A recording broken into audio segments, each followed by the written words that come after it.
this are frankly nothing short of historic. Over 100 documents that we released on Friday really detail and provide evidence of how this treasonous conspiracy was directed by President Obama just weeks before he was due to leave office, after President Trump had already gotten elected. This is not a Democrat or Republican issue. This is an issue that is so serious it should. The revelations in these documents are nothing short of historic. Over 100 files released to the public expose what some describe as a treasonous conspiracy, allegedly directed by President Barack Obama in the final weeks of his presidency, after Donald Trump had already been elected. Critics argue this is not a partisan issue, but a matter so serious it should concern every American. Barack Obama built his legacy on polished speeches and carefully managed appearances. Yet, Tulsi Gabbard takes a hammer to that image.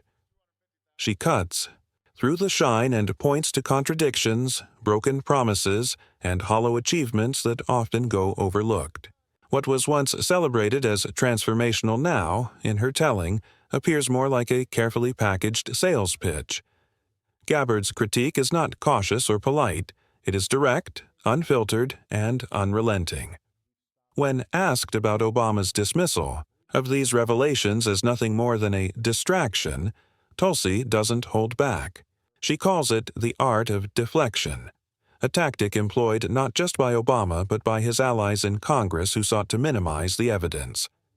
Gabbard's tone is sharp. This isn't merely political disagreement, but an unmasking of what she sees as a deception at the highest levels of power. She dismantles the myth of Obama with precision. The charm and polished smile, she argues, can no longer hide the contradictions. Like a magician caught exposing his tricks, the illusion collapses. Empty phrases, broken promises, and hollow policies come into focus. What once looked like statesmanship now appears as branding, packaged and sold with a presidential seal. Tulsi drives this point home in foreign policy. She highlights Obama's record of endless wars, drone strikes, and a Nobel Peace Prize that, in hindsight, feels misplaced. He campaigned as the antidote to George W. Bush, but Gabbard argues his actions expanded and escalated the very wars he promised to end. His charisma at press conferences, she says, could never erase the toll on civilians. On the domestic front, she strips away the polish from Obama's signature achievement, Obamacare.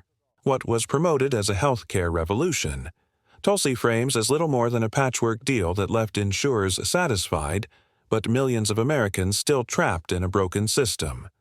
Bold reform, she argues, turned into higher premiums wrapped in slogans of hope and change. And then comes the economy.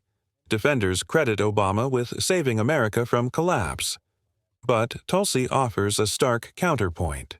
Who was really rescued? Wall Street, big banks, and corporations. Everyday Americans, she argues, were told to tighten their belts while elites walked away with bailouts. Obama positioned himself as a champion of the people, but Gabbard paints him instead as a protector of the powerful. She extends her critique to surveillance and transparency. Obama, who once spoke of openness, presided over mass surveillance and targeted journalists. He promised unity, yet the country under his leadership grew more divided. The myth of the smooth-talking savior, Gabbard insists, collapses under the weight of these contradictions. Even Obama's post-presidency comes under fire. Gabbard sees the Netflix deals, the book contracts, and the lucrative speeches not as statesmanship but as monetization of a brand.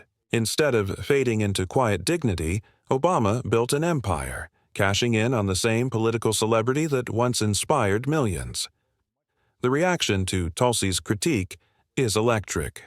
Supporters cheer her for pulling back the curtain, for challenging a legacy wrapped in polished words and lofty promises.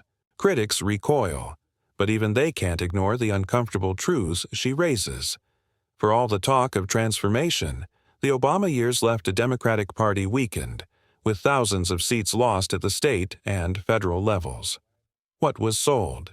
As hope and change, Tulsi argues, left behind a crater where real progress should have been.